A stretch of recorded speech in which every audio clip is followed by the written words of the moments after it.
Imagine a Rolex Submariner made entirely of sapphire crystal, transparent, virtually scratch-proof, and utterly mesmerizing. How much would you pay for such a groundbreaking timepiece, and would it even sell? Well, let's dive into the world of horological innovation and explore the stunning Sapphire Submariner in my new series, Chrono Concepts, only on the Time Teller channel. It is 1:28 p.m. Let's get down to business. So often when people consider the price of a watch, they look at the materials used. And when it comes to a watch as prolific as the Rolex Submariner, there's a lot of critics out there that simply want to see anything different. To put it plainly, they want to see Rolex actually take a risk with one of their more safe designs. I know I personally have asked for a titanium Submariner. I mean, we have yellow gold, white gold, stainless steel, two-tone, so surely a titanium Submariner would round out the variants and possibly sell quite well. I mean, titanium is lightweight, it's strong, it's very wearable, and perfect for an everyday sports watch like the Rolex Submariner. But what if Rolex chose to step far out of their comfort zone and give us a sub that wasn't made of metal? What if they chose to design the next iteration of their beloved diver fully in sapphire? Well, here's what I imagine.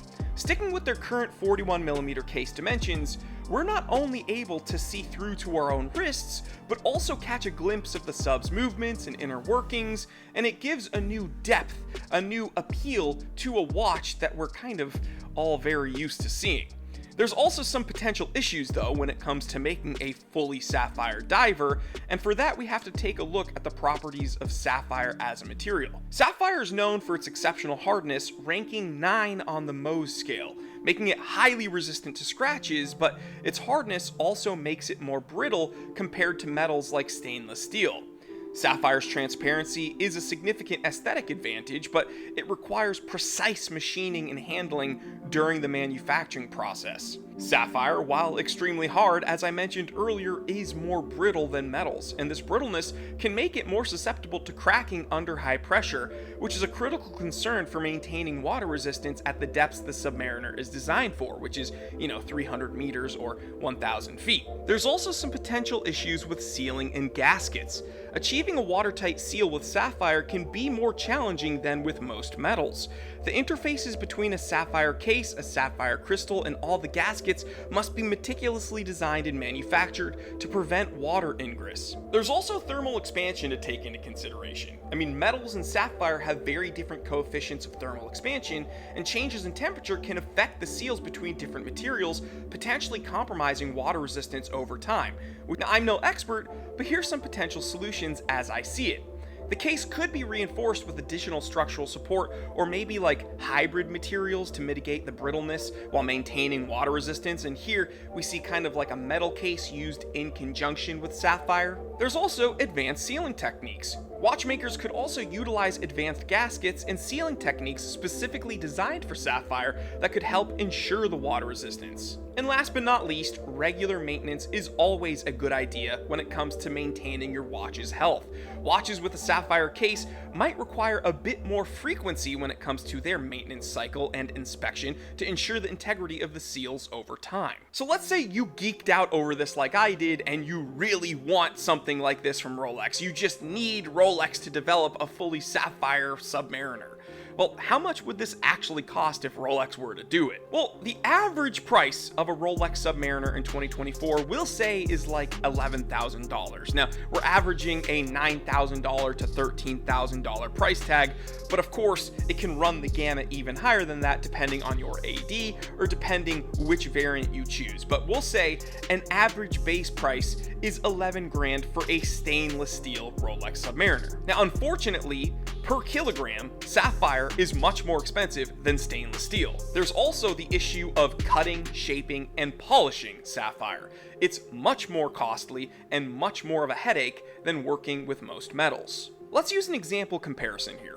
Watches from brands like Hublot or Richard Mille, which use sapphire cases, often see a significant markup over their metal-cased brethren.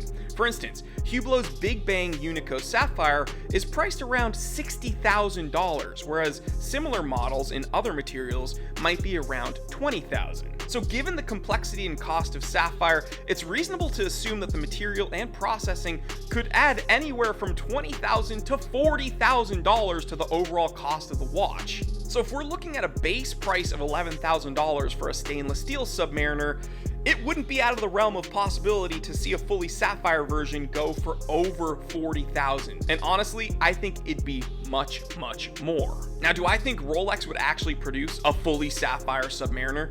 Absolutely not. But I do think it was really fun exploring the potential of this Chrono concept. So guys, let me know what you think. Is a fully sapphire Submariner on the horizon, or is this just a pie in the sky idea from someone who's probably been taking a little bit too many painkillers?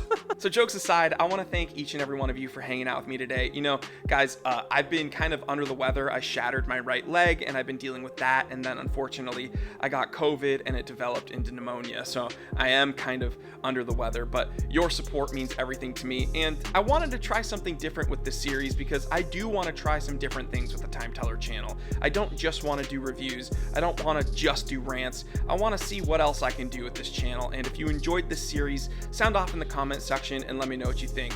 And as always, I love each and every one of you. And yeah, I couldn't get better. I couldn't change. I couldn't heal without your support. And each message I get from you guys really does help. So I love you guys. And yeah, check out the Time Teller shop. Use coupon code OUCH and save yourself some money. All right, guys, stay happy, stay healthy, stay blessed. I'm Jory Goodman, the Time Teller, and always remember, I didn't invent time. I just tell it.